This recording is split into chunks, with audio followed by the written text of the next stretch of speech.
Hey everyone, thanks for joining us at the Progressive Forum. I'm Randall Morton, founder of the Forum. I'm excited to present Rachel Maddow, author of Prequel, an American Fight Against Fascism.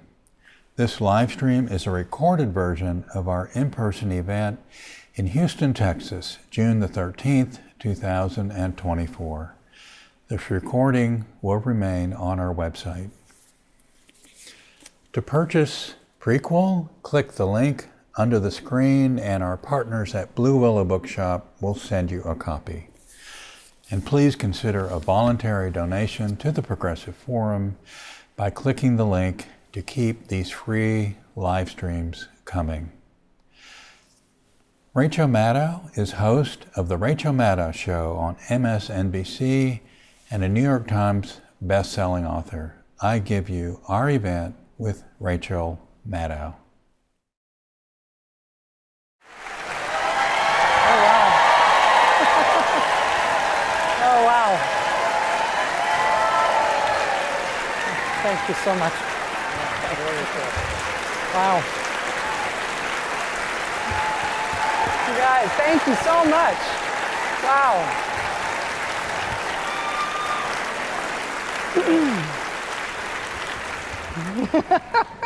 This is crazy. I love you too, individually, every single one of you.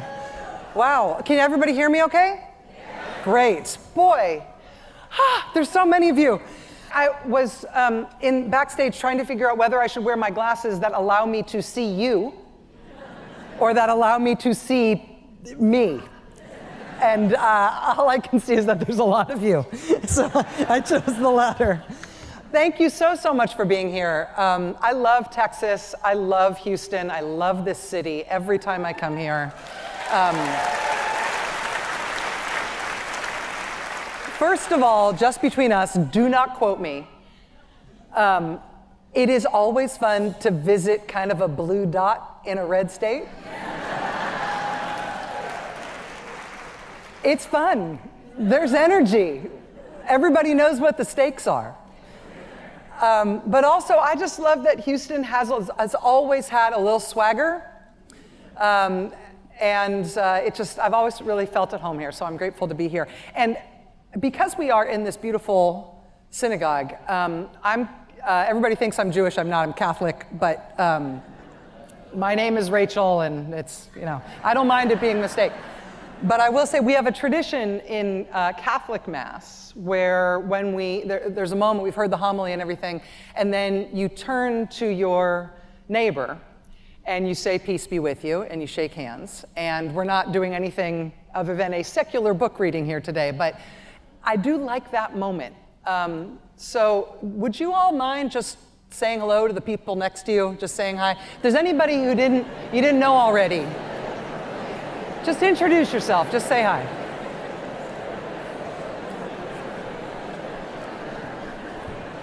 This is a nice place to make friends. Listen, y'all have one thing in common at least, right? Okay. Ooh, I just lost my place. All right, so what I'm gonna do, I'm gonna read a little thing from the book, and then I'm gonna say a little thing, and then I'm gonna talk to Randall, and then we've got some questions from you guys. So that's how it's going to go. And it's all very dark, and I apologize in advance, but y'all know why. So here we go. Okay. He was one of the most successful and celebrated industrialists on the planet. His anti-Semitism was rank and it was unchecked. He spewed it freely in private tirades among friends, family, close business cohorts, newspaper reporters, or pretty much anybody within earshot, in the office, in private chats, in interviews, at dinners, even on camping trips. A close friend wrote in his diary after witnessing one late-night round-the-campfire diatribe, quote, "Ford attributes all evil to Jews, or to the Jewish capitalists. Henry Ford even ordered his engineers to forgo the use of any brass in his Model T automobile. He called brass a, quote, Jew metal. Ford said, wherever there's anything wrong with the country, you'll find the Jews on the job there.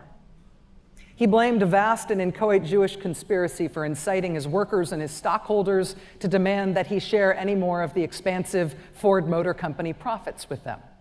He blamed Jews for the gold standard. He blamed Jews for the advent of the Federal Reserve Bank.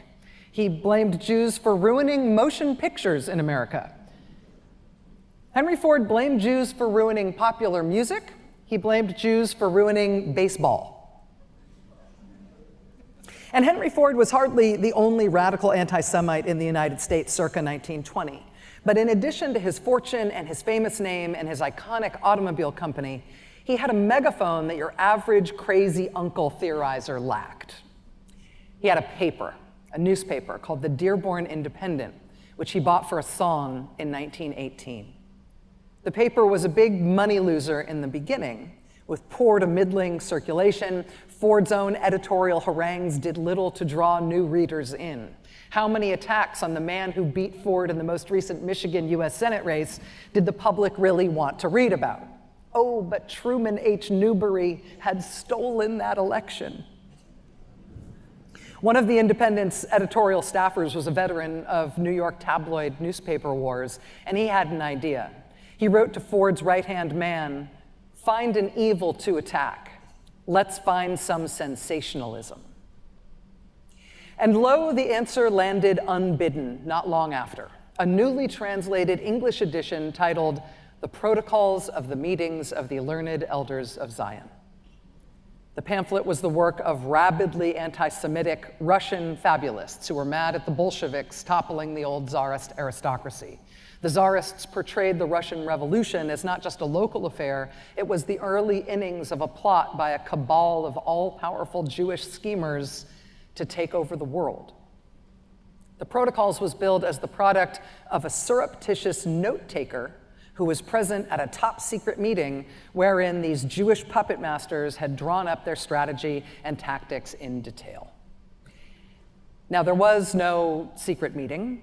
Obviously, there was no secret plot, there was no surreptitious note-taker. The whole thing was a work of fiction, a very considered, very deliberate lie, and a very, very dangerous piece of propaganda. Henry Ford and his newspaper bore down on it with glee. They started a new weekly series in the Dearborn Independent based on the Protocols. It would end up being a 92-part weekly series. Every week for 92 weeks, headlines like these ran in Henry Ford's paper. The International Jew, the World's Problem. Jewish Jazz, moron music, becomes our national music. The Perils of Baseball, too much Jew. These headlines were splashed onto the pages of Ford's paper, which was distributed in Ford Motor dealerships across the country. Ford also sought the publication of this series in book form. It was titled The International Jew, and it ran to 4 volumes. Never mind that the Protocols had been exposed as make-believe in 1921, which was somewhere right in the middle of Henry Ford's anti-Semitic 90-something part newspaper series. Even after it was exposed as a fake, Ford's weekly International Jew essays continued without pause. And Ford Motor dealers kept tossing the latest issue of the Dearborn Independent onto the front seat of every newly purchased Model T in the country. Ford saw to it that the book version, the 4 volumes of the International Jew, were translated and published worldwide. 12 international editions, including one in German. And stick a pin in that. Of all the contributions Henry Ford made to this world, one of them was this oeuvre, the most prolific, most sustained published attack on Jews the world had ever known. The German edition of Ford's book had landed in the hands of one particularly gifted propagandist. When Adolf Hitler's Mein Kampf was published in 1925, he appeared to lift not just ideas, but whole passages from Henry Ford's publications. The first edition of Mein Kampf extolled Henry Ford by name. It said, "It is Jews who govern the stock exchange forces of the American Union. Every year makes them more and more the controlling masters of the producers in a nation of 120 millions. Only a single great man, Ford, to their fury, still maintains full independence. Hitler, by this point, had already mulled sending some German shock troops to major American cities to aid in what he hoped would be Ford's run for the presidency in 1924. When a reporter from the Detroit News showed up at Nazi Party headquarters in Munich in December 1931 to interview Hitler, she had a series called 5 Minutes with Men in Public Eye. When she sat down to interview Hitler and looked around his office, she was surprised to find hanging on the wall behind Hitler's desk a large framed portrait of Henry Ford. Hitler explained to the newspaper woman, gesturing at his portrait of America's most famous anti-Semite. He explained to the reporter, quote, "I regard Henry Ford as my inspiration." The reporter asked Hitler that day why he was anti-Semitic, and he said without hesitation, "Somebody has to be blamed for our troubles." So, the great thing about conspiracy theories is that they are undisprovable. They don't require facts to prove them, and you are not allowed to use facts to disprove them. And why is that? Because it's a conspiracy. It's secret. It's a secret plan. We are not allowed access to the real facts. And so therefore, there are no facts that can be brought to bear on that discussion. That means that anybody who does bring facts to the conversation is suspect, right? Oh, that's just what they'd want you to believe. The real truth we're not allowed access to. This is a very handy dynamic, right? Because it means that reason and rational argument can't win. It also means the conspiracy can be anything. Just let your mind run wild. Make it as lurid and exciting and dark and sexy and elaborate as you want. Whatever revs you up, whatever gets your blood pumping, that can be it. It can't be disproven, so just go with your gut. Maximize the emotional charge that you get out of it. And once you have done that, feel free to unlock yourself from normal politics, because if you think about it, if it really is a secret conspiracy that's controlling the economy, that's controlling disease and healthcare, that's controlling the government, that's controlling the justice system, then there's no point in thinking or working logically about how to improve those things, right? There's no reason to engage constructively with, filling potholes in your town, or getting the quality of your drinking water protected, or protecting people from a novel virus. There's no reason to work logically and in a principled, constructive way on anything the government is supposed to do. There's no use in trying to get the government to fix stuff if the government is just window dressing, if there's really an evil, unaccountable cabal, a deep state cabal that's secretly really pulling the strings. Conspiracy theories are designed to up the power of emotion, to reduce the power of reason, and to disempower you as a citizen. You just focus on the cabal, right? Focus on the one shadowy enemy that must be behind all the things that are wrong. And once you do that, you have laid the grounds for fascism, even in a modern state, right? The fascists' line to the public always sort of follow the same contours. This place, this nation used to be great, but now it is no longer great. It's been weakened by our enemies within, who are secretly powerful, who are pulling the strings. They frankly have stolen this place. They've left the real people of the real nation on the outside and powerless. And are we going to take our country back? We have to fight to save our country, to make it great again. But how do we fight? Well, these internal enemies. You've heard these terrible, lurid stories about them. They're so bad, they're so evil, they're so powerful. Normal measures will be ineffective against them. We need to do something radical. We need to break some rules. We're certainly not going to handle this with normal politics. They've rigged the normal politics. No use using the political system. We're going to need to use other means. That's how it works. And then you're there, and then we're here.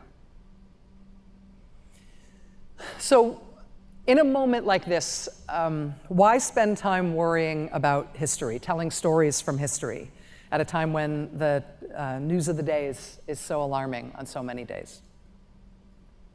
The reason that I have been spending my time doing this is that for me, this has turned out to be kind of a cheat sheet. Just because this stuff it keeps happening, and it always happens in it's not never exactly the same, but it's always in a sort of similar way. Democracies do not fall exactly the same way, but they do fall to exactly the same kind of guy, making exactly the same kind of appeal about lost greatness and the enemy within and the need to be tough and break the rules and all of it. It's always the same thing. So yes, our politics right now has that in spades, and that is alarming, but it shouldn't necessarily be surprising. We are going through something that is a recurrent thing, both around the world and, it turns out, here in our country too. And that's not great, but it does mean we don't have to reinvent the wheel every time it comes up. Here's an example. You all know how our 2020 election ended. We all remember that. Exactly 100 years before our 2020 election, in Bologna, in Italy, politicians on the left won a regional election. And Mussolini and his fascists decided that they did not like that election result and they were going to reject it. And so they stormed the council building, they rioted, they killed 9 people, and it worked. The council was suspended, and that basically negated that election and made it so the center-left had not won. By the following year, by 1921, flush with that success in Bologna, they were doing it everywhere. And by then they had scaled it up. Opposition and left politicians were no longer, it wasn't just that they weren't being allowed to take their seats when they were elected, they were starting to be physically attacked. When they'd show up for their seats in parliament, they'd be physically run out of parliament. Their homes were burned down. And the important thing that happened there in Italy was not just that there was a violent movement on the far right. It was not just that Mussolini was the kind of man he is and the kind of leader that he was, telling the kind of tales he was telling. The important part of that was that the state couldn't stop it. The state was unable or unwilling to stop the violent extremist right from using violence to get their way instead. Whether or not the government really wanted to stop them, the whole country took a look at what happened there and said, oh, our government appears to be powerless to protect political rights, to protect the political process and the people who are participating in it. And once the state proves to be weak, it gets overrun by the emboldened forces that have been able to push it to unimaginable edges. But also, support for the state collapses, because who wants to stand up for something so weak and feckless? That Bologna attack happened in 1920. They started physically attacking individual opposition politicians in 1921. By 1922, the fascist groups in Italy marched toward Rome. And they did not mount a coup because they did not have to. Italy's king just handed Mussolini the government and named him prime minister because who was going to stop him? Better to side with him instead. And Mussolini tried to look like a normal politician for a couple of years, but it didn't stick. By 1924, he had murdered the head of one of the main opposition parties, and then he just cut to the chase, outlawed all the opposition parties, and abolished elections. The fascists were formed in Italy in 1919. Nazi Party was founded in Germany in 1920. Protocols of the Elders of Zion was published in the United States at that same time. Henry Ford immediately starts reprinting it in his newly purchased Dearborn Independent. By 1933, Hitler is the Chancellor of Germany. In 1933, a man named William Dudley Pelley forms a gigantic anti-Semitic armed fascist militia in the United States called the Silver Shirts. By 1940, France is falling to Germany. Italy has joined the Nazis in World War II. And here in the United States, the wife of Charles Lindbergh, the famous pilot, her name was Anne Morrow Lindbergh, she's just published a new book called The Wave of the Future. Her book is all about how fascism is the glorious future for all of us. And it was the #1 book in the country for that year. These winds blow the same for us here in this country as they have in other countries. We are not immune.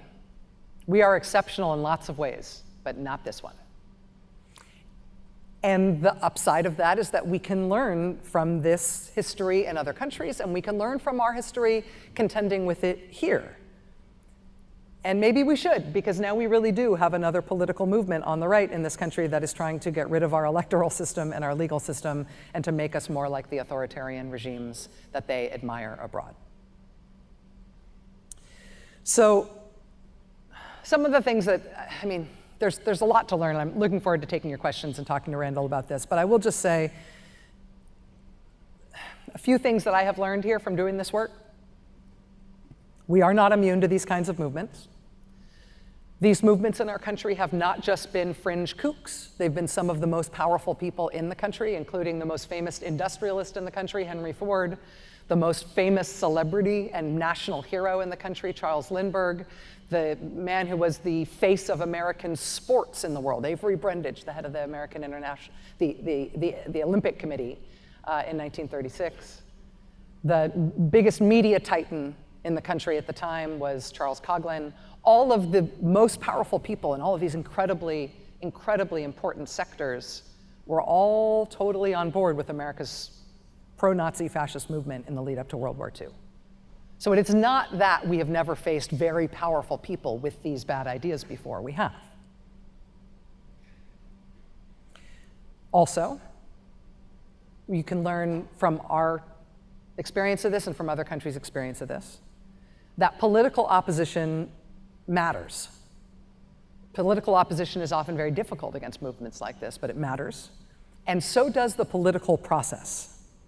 Democracy is a process. It is a system of rights and protections from tyranny.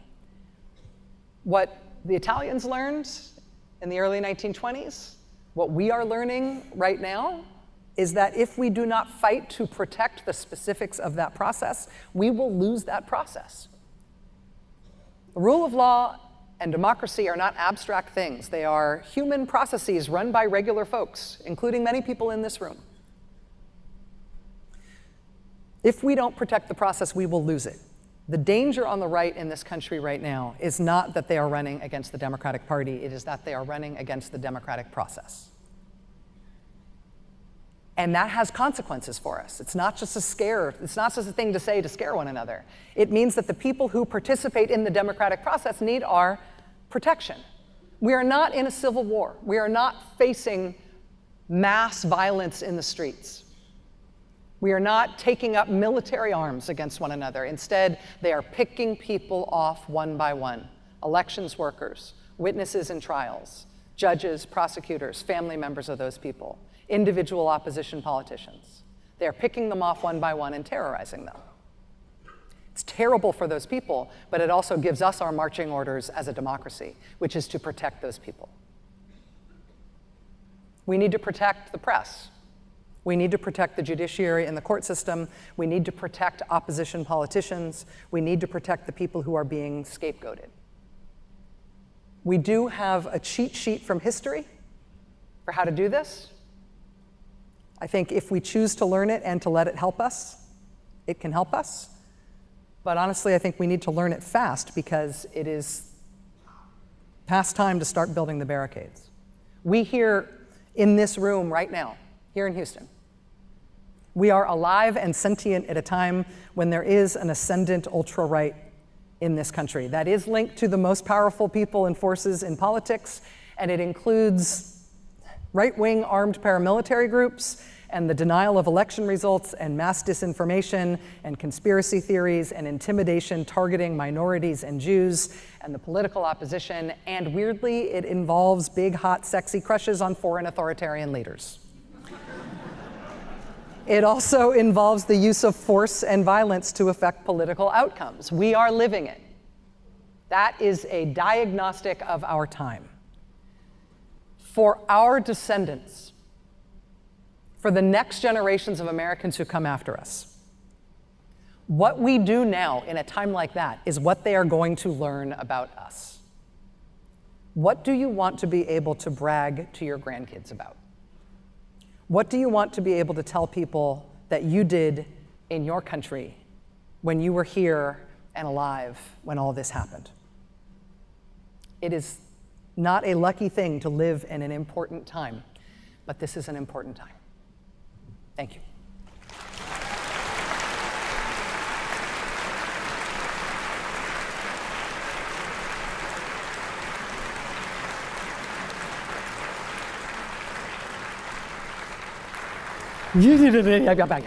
Nervous now. So well done, Rachel. I thought you might be nervous, so Yeah. I brought my lucky charm. I do have my Herschel Walker badge,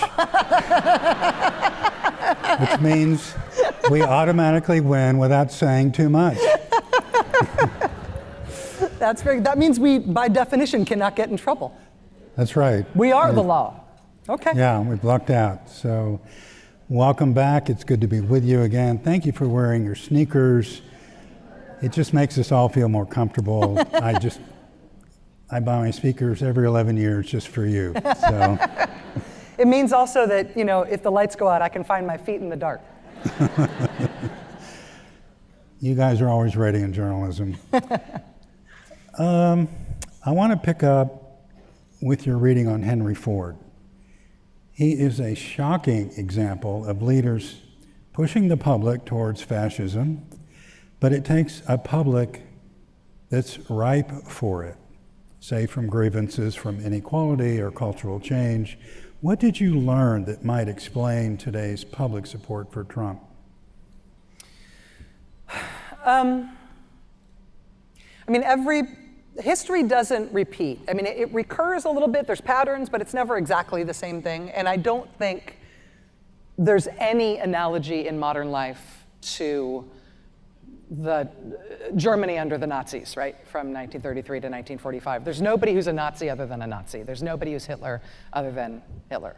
But there's all sorts of different types of fascists and authoritarians. And I wanted to read that piece about what Ford blamed Jews for, because I think it actually does give us some insight. I mean, here's a man who is an industrial titan, who's got probably the best brand name of any brand name in the world, who runs this gigantic motor company, who's acclaimed as an industrial, as a member of the pantheon of industrial world history. And he's worried about Jew metal in his Model T and thinks that somehow baseball is being ruined by Jewish people. I mean, the pettiness and the ridiculousness of it is one thing, but it also shows you that that sort of conspiratorial thinking doesn't have to come from a place of want or powerlessness. It comes from a place of laziness, which is that I do not want to bother to understand complex systems. I would prefer to pick a convenient enemy and blame them for everything. And so it's tactical. It does, whether or not the people who, like when I was growing up, before I started doing this research, I should say, as an adult, I knew that Henry Ford was prejudiced. I knew that he was personally anti-Semitic, but I just thought it was kind of a vice. I thought it was something personal about him. I didn't realize his role as a global propagandist for this stuff and its effect. But I think it's important to recognize both its psychological thrills and its political function. It makes you feel like everything makes sense and everything is simple now. And also that nothing that you might do constructively as a citizen is worth it. And that combination of the kind of dopamine that you get from being told that you're in on the secret, and also that you cannot constructively make manifest anything that you want in the world because the secret cabal is in control. The only thing you can do is try to root out the cabal. That's a very dangerous thing, and both sides of that accelerate over time. When the former president was convicted by 12 normal jurors, I got more hopeful thinking about normal citizens you profiled in your book If 12 normal jurors can see through the noise, American normal voters can see through the noise too. Yeah. How do you see it? I've never felt normal, so I gotta, never felt like a normal person. I mean, who here has? Anybody here feel median? I don't know. And everybody's a weirdo in their own way. With that caveat, I will say, going back to some of that the sort of benefit, the psychological impact of these conspiracy theories. One of the things that I'm working on right now in Ultra Season 2 is a conspiracy theory about, again, Jewish Americans that took hold in the United States Senate after World War II. And the thing that's bizarre about it, it had a lot of political consequences and it sustains this whole drama for all of Ultra Season 2, and I hope you'll listen. But the other thing that's weird about it is that the conspiracy theory is kind of like QAnon level weird. I don't know if any of you are familiar with the sort of the details of what the QAnon conspiracy theory involves, but it's a horror movie, right? It's not just, oh, there's a secret cabal of people who are plotting things for their own benefit against the rest of us. It's lurid, it is violent, it is, it's like satanic, it's bloody, and it's like an action movie, right? Like somewhere between an action movie and a horror movie. And when conspiracy theories evolve, they tend to evolve in a way that is divorced from the facts, so they don't need to be constrained by things that actually happen. And they tend to follow the path of most excitement, whatever gets people's juices flowing the most. And you get into a cycle once you've bought in a little bit, once you've decided, okay, there isn't a real government, instead there's a cabal and George Soros is whatever. Once you've bought into that, you start craving more and more of that revelation dopamine, and more of that illicit thrill of learning this transgressive knowledge, that stuff that you're not supposed to know. And these conspiracy theories always go into these dark, bloody, sometimes sexualized, like lurid, literally unbelievable directions. And that has always been the case. And I didn't really know that about the kind of parallels to the QAnon stuff before I started looking into it. But it made me realize finally, like, oh, this is why we have that feeling of Earth 1 and Earth 2.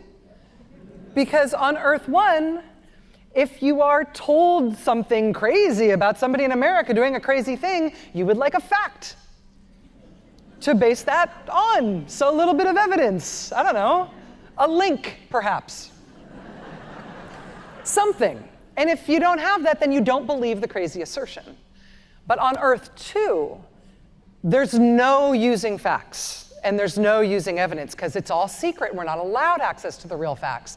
And for them, the conspiracies get weirder and weirder and weirder. And it's not just that there were ballots we didn't expect in Fulton County, there's a dead Venezuelan dictator and an Italian military satellite, and it goes crazy. And it's because the emotional energy on the conspiratorial side of it drives you toward crazier and crazier and crazier things, while it is getting more and more emotionally exciting to the people who believe it. And so on Earth 1, we're both bored and bewildered. On Earth 2, they believe, and they are increasingly devoted to the weirder and weirder and weirder stuff they are hearing, to the point where it makes them hard to function in regular life and regular politics. They're so excited and so gratified by what they are learning because it feels secret and true. And that is a recipe for a cleave in society that's very hard to bridge. That's why people who are in the QAnon cult lose their families, and why people in families lose their QAnon family members. And it's a tragedy and it's awful. But it's driven by, I think, the psychological rewards of those kinds of terrible political tactics. I have some audience questions, people who are not feeling normal. Yay! And I'm going to roll them all into one. They're all panicky. This is group therapy stuff. Okay. This is a big group for group therapy. Yeah. Harriet asks, if Trump wins, should we leave the U.S.? Mimi asks, if Trump wins, how are you and your MSNBC colleagues protecting yourselves? And Bob asks, how do you keep sane? All versions of the same question, I suppose. First of all, if you're feeling worry about what's going to happen in the country, it's not an irrational thing. And don't spin yourself into a worse place by feeling bad about the fact that you're feeling worried. It's okay to feel worried. That said, don't feel worried alone. If you didn't come here with somebody tonight, maybe one of the people who you said hi to who's sitting near you is somebody you might introduce yourself to and talk to more. I think especially, I've done lots of book tour events and speaking engagements. I've tried to go to as many red states as I could. I think people living in states that have Republican-dominated legislatures, as the Republican Party is getting really Trump-dominated. In particular, I am hearing from people a lot of despair, but I am also hearing that people's civic lives are waking up. This is not a time to live inside your phone. This is not a time to,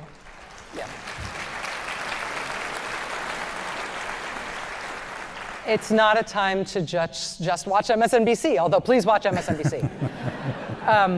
This is a time to make sure you know your neighbors and get in touch with family members who you're out of touch with.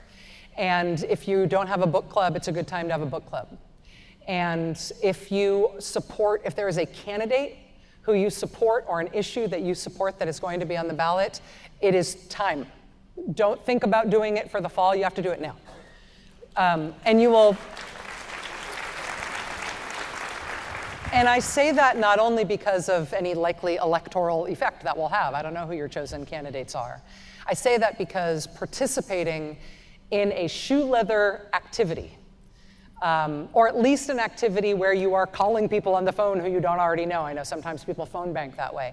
Anything where you are actively trying to have an impact on what is going to happen in your country is going to be both good for your country and good for you. The cure to despondency is action. And so I would encourage you to find something to do. And the more worried you are, the more urgency I would put into trying to join something, to meet people, to make sure that you're connecting. And if you're not a joiner, and if you're shy, and if you're introverted, try to connect just to the people who are already in your own life, who maybe you're only seeing through texts. Maybe try calls. If you're only connecting with people through calls, maybe try meeting up. It's a good time to make personal connections. So I would say that for one. In terms of leaving the country, you do you. Nobody, I think, in good faith is going to tell anybody not to do something that they feel like they need to do to protect themselves and their family. But if it was up to me to give advice in such a moment, and clearly it's not, I would say your country needs you right now.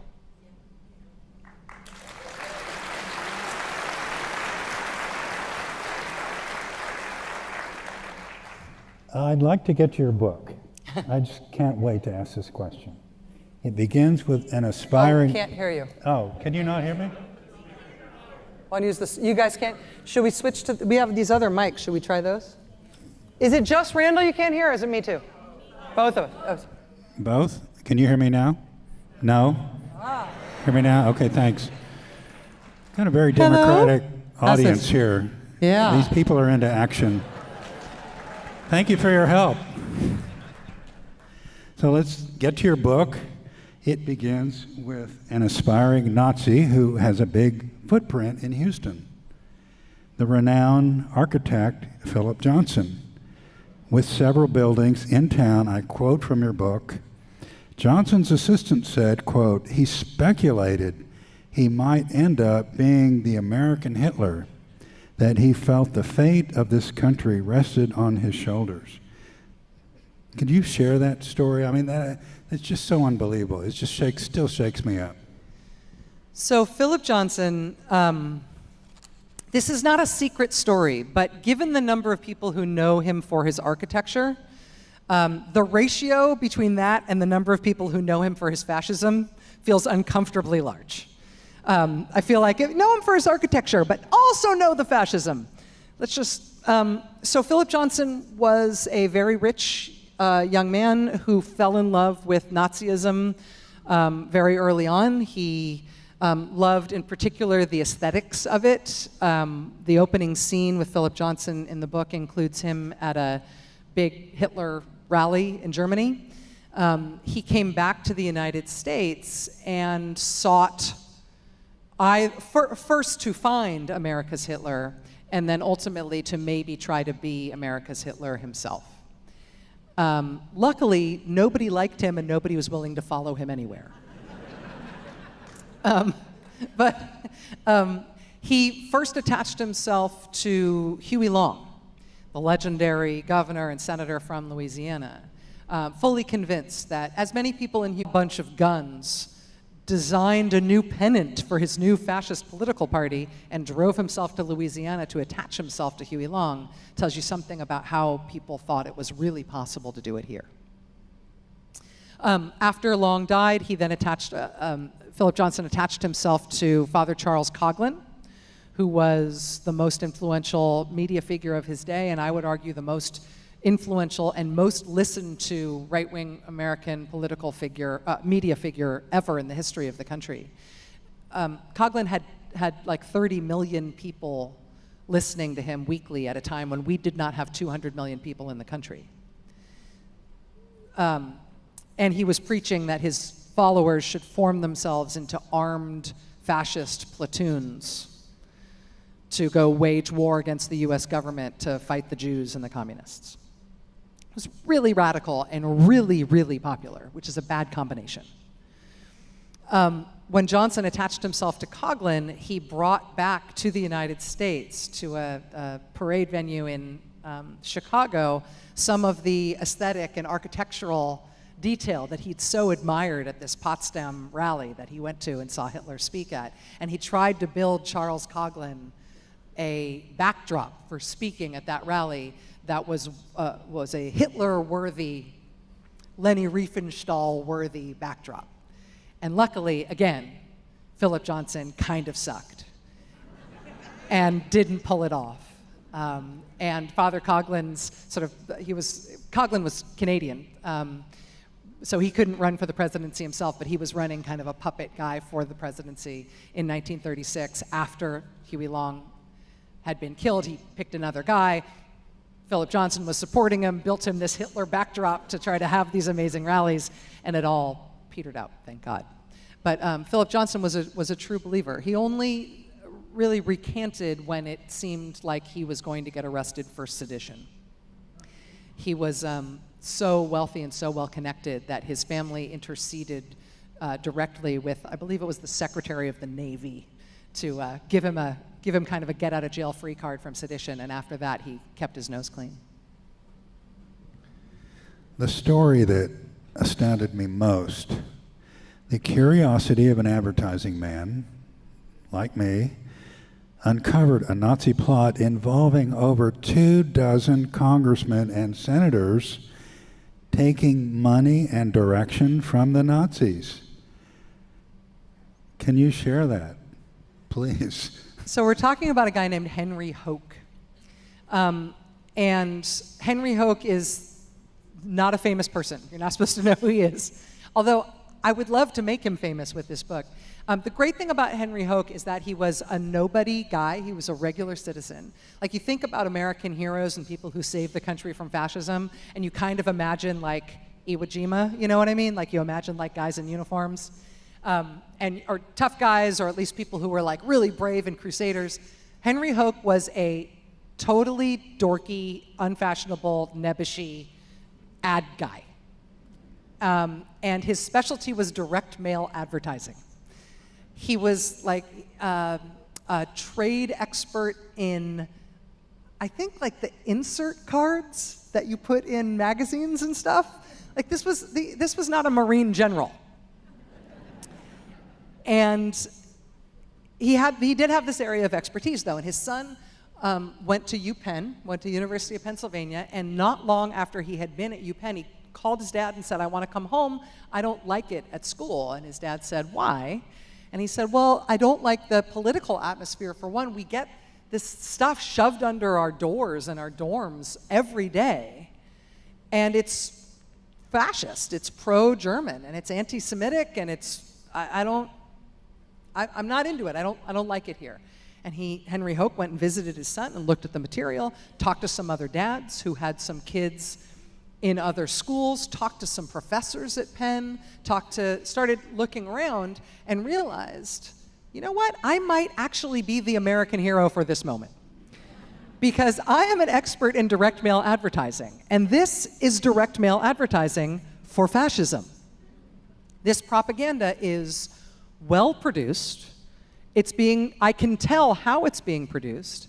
I can tell you from the quality of the paper and the way that it is targeted and the education level of the language in it and where it's turning up. He started realizing this was not just on college campuses. This stuff was turning up in dentist offices, insurance agents, government offices. All sorts of places were all getting this material that was very specifically targeted to where it was going. And he traced it to its source. This inchoate, it's coming from nowhere, like anonymous Twitter post feel of where is all this stuff from, he figured out where it was from, in part by tracing some of the addressing machines that had been used to put the labels on the material that was being mailed out. He recognized the typeset of the addressing machines. He knew it was a sort of out-of-date machine. He knew there were only 3 still at work in the United States. He could account for 2 of them, and then he found the 3rd, and then he figured out who was sending it. And what he had discovered was a multi-million-dollar Nazi propaganda operation targeting the United States, run by the Berlin Foreign Office. It was the largest Nazi propaganda operation anywhere in the world outside Germany. And if you followed him a little bit further down the path, he then turned his direct mail advertising trade publication into like a scoop machine, like expose every week with what he had discovered. And ultimately where this led was to 24 members of Congress and United States senators who were working with a Nazi agent to send this stuff from the Foreign Office in Berlin, to send it out to the American people, not just through the direct mail stuff that he had discovered, but through their congressional offices, which meant they could send it out with no postage. Congressional franking, all billed to the American taxpayer. The copies, the envelopes, the postage, all paid for by the US government. And Henry Hoke exposed that because he was a dork. And he had this very specific area of expertise. You never know when your skills are going to be called upon by your country. You're thinking, what do I have to offer? My training is in English as a second language instruction. My training is in childcare. My training is as a nurse. My training is as a college professor in some obscure form of engineering. You know what? If Henry Hoke can unravel that, you never know. Your country needs you. Our country needs all of us.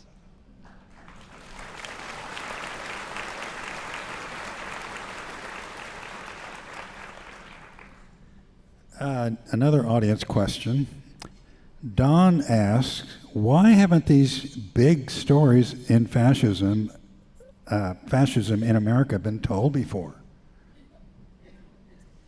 I have changed my mind. Well, no, I have broadened my thoughts about this recently because of this new thing that I'm working on. Because for a long time, I thought this story that's in Prequel, that was touched on in Ultra Season 1, I thought that I had found the big story about fighting fascism in modern American history that we'd forgotten about.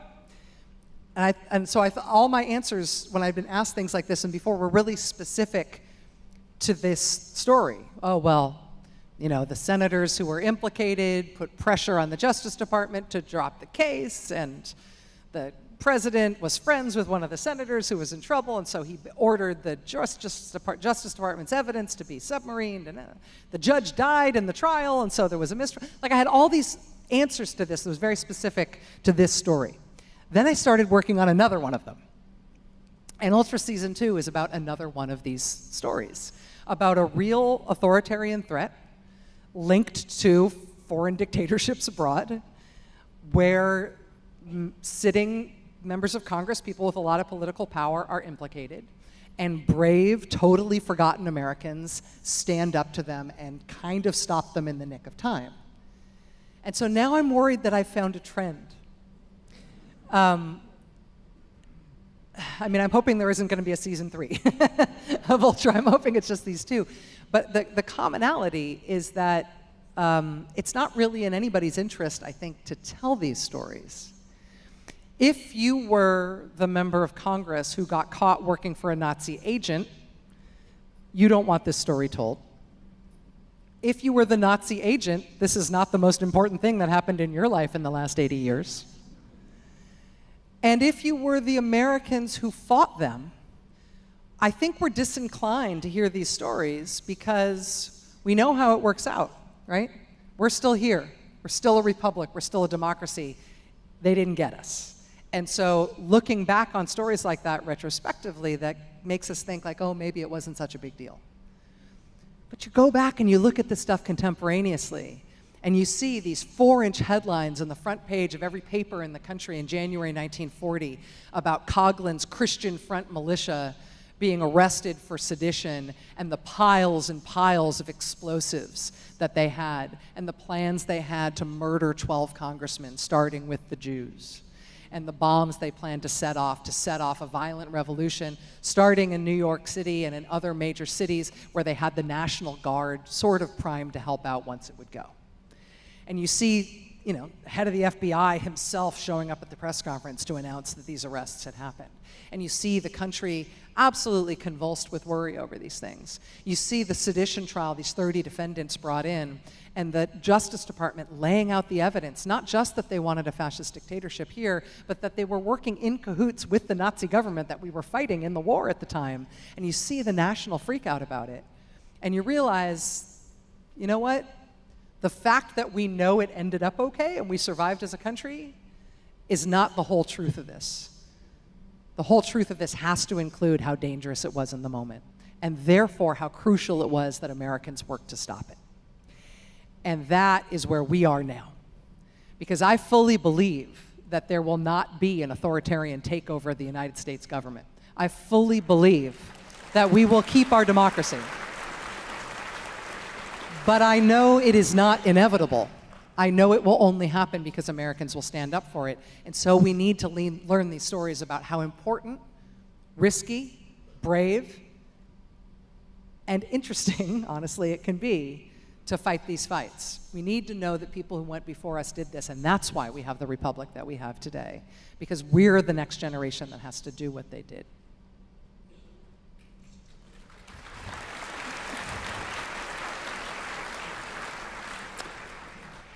So I have a Texas question. You've discussed the red flags for noticing encroaching fascism, and one of them is going after scapegoats. And here in Texas, we have a government that's scapegoating immigrants, blacks and browns, LGBTQ folks, and more. What is your advice for Texans? I would never deign to give Texas advice. I know Texas well enough to know that. I mean, let me, if you don't mind, if I turn it back to you. I mean, where do you look for hope? Where do you see silver linings? Where do you see people doing good work against that in Texas? I see hope in that, and I do see hope. I think Democrats realize the situation is urgent. Winning a statewide office seems to be the main thing. The last time that happened was 1994. I think Colin Allred, he's already close.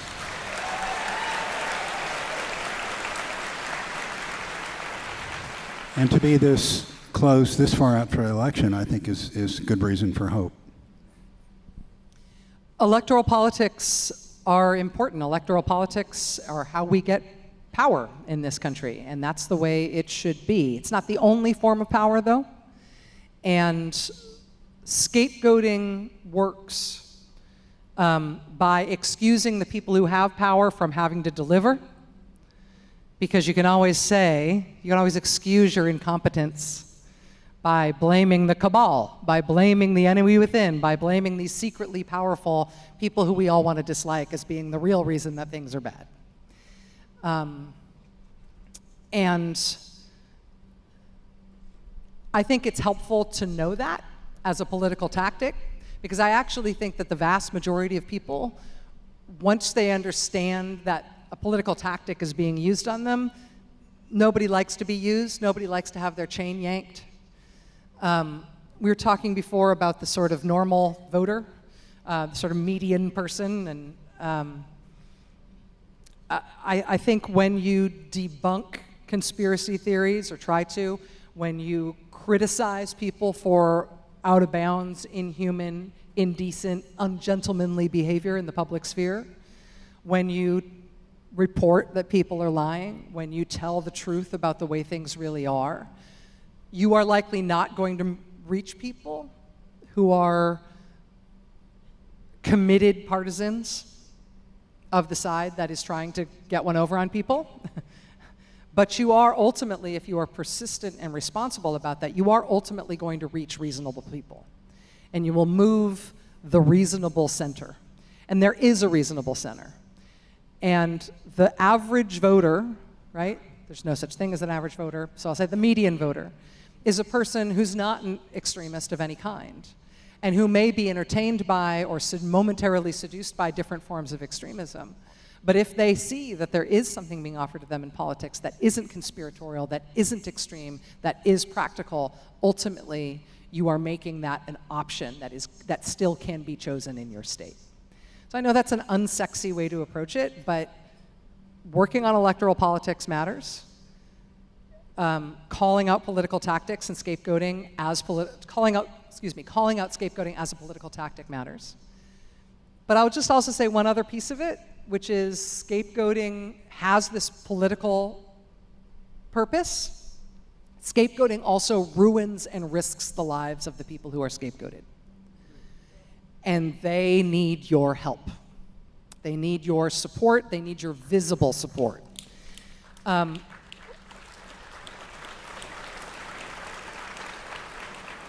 And that is something, the more privilege you have, the more support you have to offer.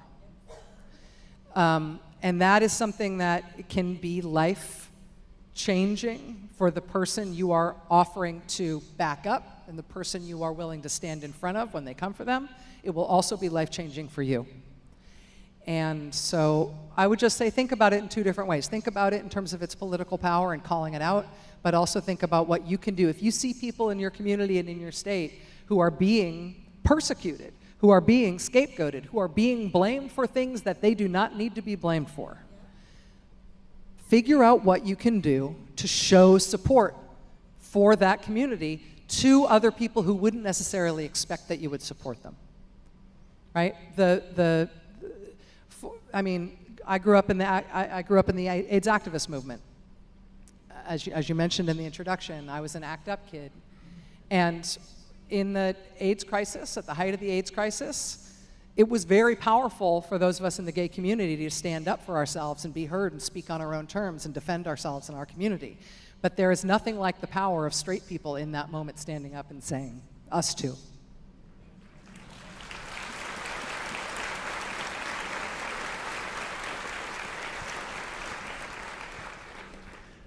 So I have an audience question with a gay question. Harriet asks, what should gay and LGBTQ folks be most worried about now? Be most worried about? Again, I don't think anybody in good faith can tell you how to worry about your own family and your own situation. So I don't know. I don't really know the right way to answer that. I will say that the political backlash that we're in right now around gay rights, narrowly defined, right to marry, the right to have your own family the way you want to have your own family, the right to non-discrimination, those rights are very fragile. And I'm old enough to have grown up in a time when we didn't have most of those rights, and community dynamics between gay people and straight people were different because of that. Now, in an era in which we have had these rights for a little while, I feel like gay communities and straight communities are more integrated. I think to expect when straight people take away those rights that we're going to need to be taking more care of ourselves again. That's not necessarily something to worry about, but it's something to be prepared for. And I hate to say it, because I think part of me really believed that, I remember the gay marriage fights. Like, gay marriage was never really my thing. But the arguments for it was like, they were like, if gay people can get married, that's gonna ruin marriage. When gay people got married, did any straight people not get married because gay people were married? I was gonna ask you to marry me, but there are gay people who have married. Therefore, the institution has no value. So let's just date. I mean, did that ever happen? And it was such a stupid argument against gay people having equal marriage rights. And because of that, I took great comfort in that, the sort of illogic of that once gay people start getting married, then you would realize that your bad arguments against it didn't come to fruition, and that would sort of be the end of it, and we'd never go back. But it turns out things do, and they can ratchet back. Anything that can be given can be taken away. And so we take care of ourselves, and we don't count on things that could be illusory, and we look to our straight friends and allies and family members to step up for us and to stand in between the people who want to do us harm.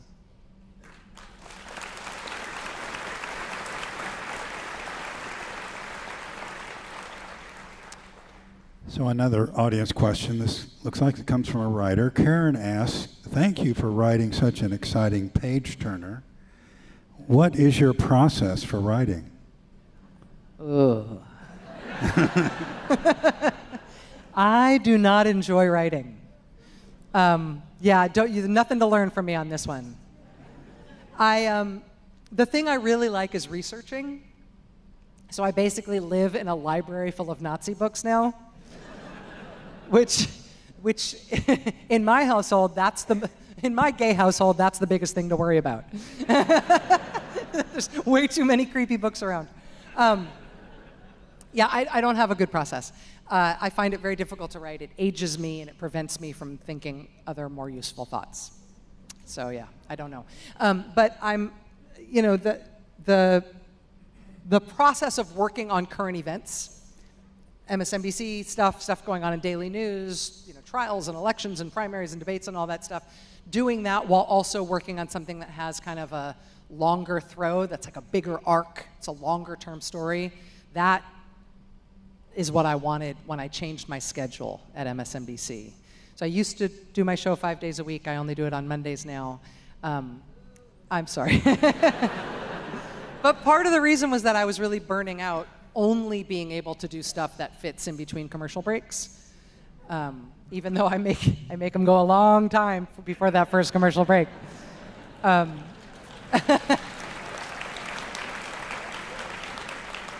And so I really need this. I was realizing that I was thinking shorter thoughts and reading shorter things, and I needed to get back to reading books, doing archival research, doing original reporting, and thinking longer term arcs. And so I would have had to quit what I was doing altogether. I was really burning out, and now I feel like I could do this for a long time, so I will. Thank you for that. Thank you very much. Yeah, I want to say that I think this is your best book. The way you just frame these personalities is just amazing. What was the description of Huey Long? I think it was Olympian attitude, something like that. He Huey Long built himself an apartment at the top of the state capitol so everybody could see when he was home. Like, who does that? He also got elected senator and stayed governor. Like, I almost didn't want to write that in the book because I was like, I'm going to give somebody an idea.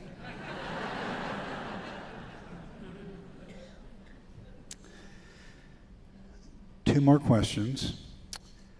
What is next for you? So Vanity Fair reported that Steven Spielberg optioned your ultra story on the Great Sedition trial of 1944. Talk into the front of the microphone. What? Oh, there you go, like that. Oh, Yeah. thanks. Thanks for the coaching. Should I repeat that? Okay. Oh, that's so much clearer. Here at Promo I'm here Pro. to help. Yeah. Thank you. Your whole team has been fantastic. And you guys have been helpful too. Thanks for cueing me in. Vanity Fair reported that Steven Spielberg optioned your ultra story on the Great Sedition Trial of 1944. If that's correct, what can you share? Do you believe that? It's crazy, right? Yeah. Thank you. I'm like, I can't believe it, but it's great. First of all, caveat.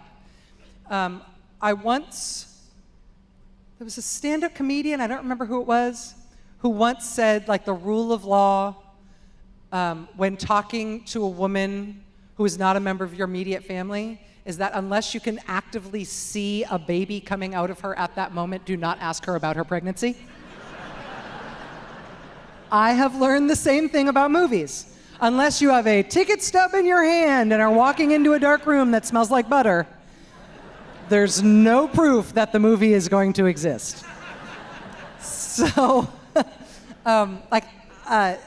Hollywood is weird, and I don't know when a movie gets made once a movie has started to be made. There's many ups and downs things. The other thing in the movie business is that everybody at every meeting says yes to everything, and it does not mean yes.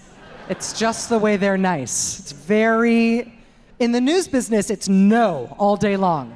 So I was I walked out of my first meeting about a movie thing and thought that I was going to be like running a studio. No, actually, they just turned you down. But everybody knows who Tony Kushner is from Angels in America. Tony Kushner is one of my heroes. And he is writing the screenplay along with Danny Strong, who's another amazing screenwriter. And they are writing it right now. And Steven Spielberg plans to direct it. And so that will become a movie at some point. It's amazing.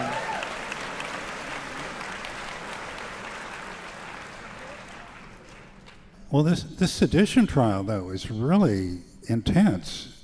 I mean, all these congressmen and senators were on trial. There was no verdict. The judge died.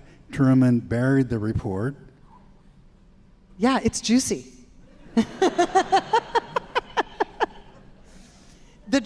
drama of this story is, hopefully does make it a page turner, but I also hope that it makes it a memorable story, because I want stories like this, stories about Americans confronting authoritarian and fascist threats. I want these stories to become a thing that we remember and become part of our vernacular, become not just a thing you read about once and forgot about, but a thing that we kind of keep in mind when we can consider our modern challenges. And so it helps that the stories have a lot of like action sequences and crazy twists and turns, because it makes them more fun to learn. And then once you've learned them, you remember them, and hopefully you tell other people, and it becomes part of how we think about what's in our armamentarium as a democracy to defend ourselves. You know, William Dudley Pelley went to prison for sedition. The other sedition trial defendants didn't. A bunch of those senators and congressmen were voted out of office. Henry Ford got sued for within an inch of his life for libel on some of his anti-Semitic stuff. The Anti-Defamation League and other Jewish community defense groups spied on and infiltrated some of the really violent militias and handed over their reports to law enforcement, which didn't want to hear about it. And so they went to every element of law enforcement they could over and over and over again until they found somebody who would listen.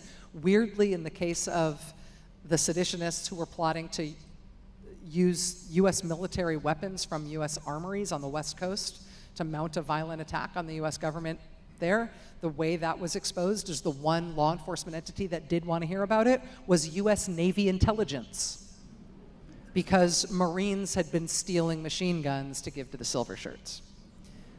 So that interested U.S. Navy intelligence, and they wanted to court-martial some Marines, and they did. And then they became a conduit of information. And then once the Navy was interested, then the FBI is willing to listen. So, okay, all of that stuff is all tactical in terms of how to defend our democracy. I wouldn't know any of it if I didn't know this story. And if I have to put in like car chases and fart jokes and anything else to like keep you hooked, I want to keep you hooked.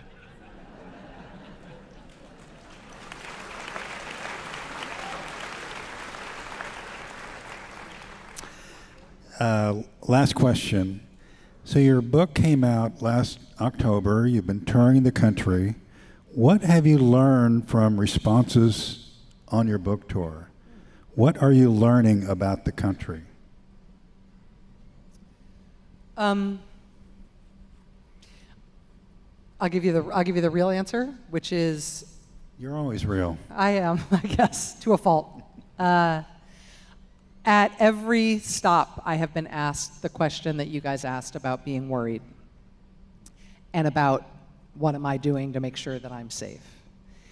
And my answer is still the same. I do feel like connecting with people and making sure that you've got other human beings in your life who you regularly look in their eyes is an important thing. I mean, for one, I'll just elaborate on that a little bit.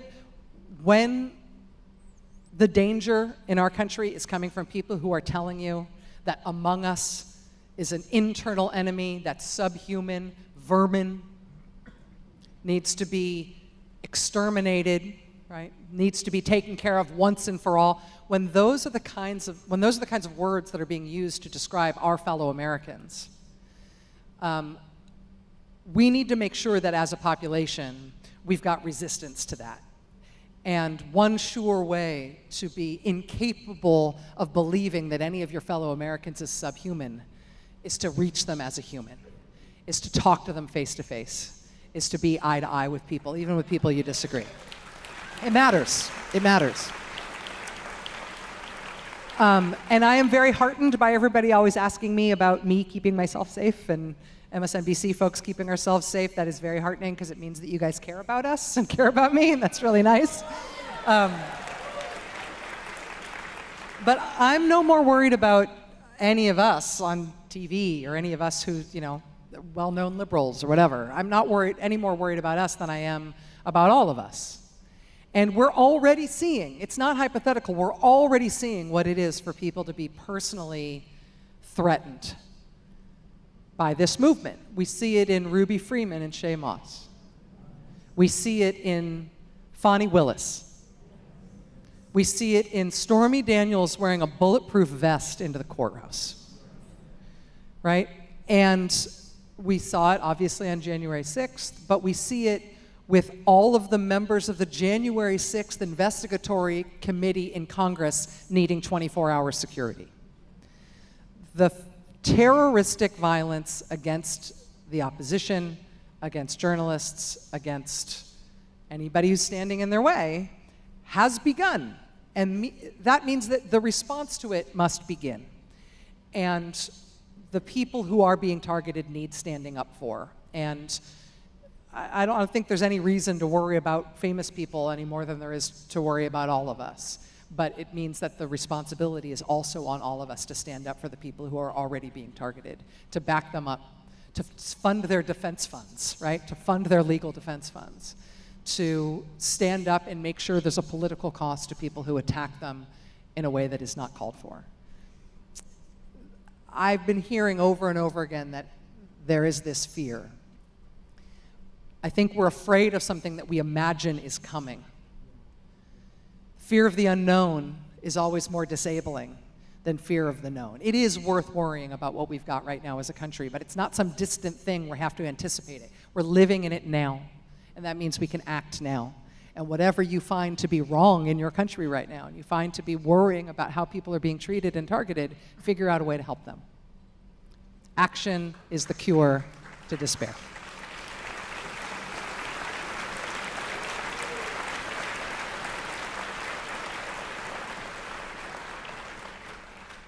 So I have a gift for you, and I think you should open it yourself. It's a surprise. Right here? Yeah. Okay. Oh, yeah. I'm nervous. Good. Well, I've got my Herschel Walker badge still, you know.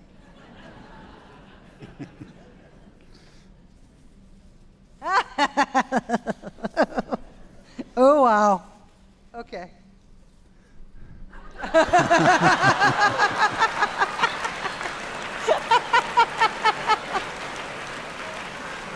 Oh, my goodness. Rachel Maddow, the Progressive Forum, June 13, 2024, Houston, Texas.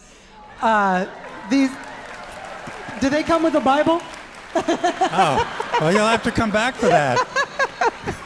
Randall, thank you very much. This is fantastic. Going right on the mantle. Yeah, that's why I wanted you to wear sneakers. Yeah. It's the left shoe also for us liberals.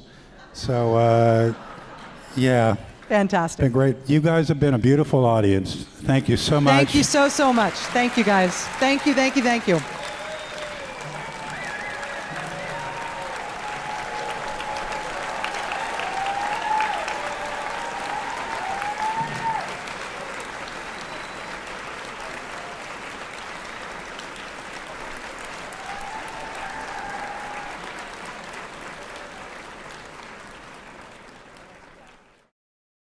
Thanks again for joining us.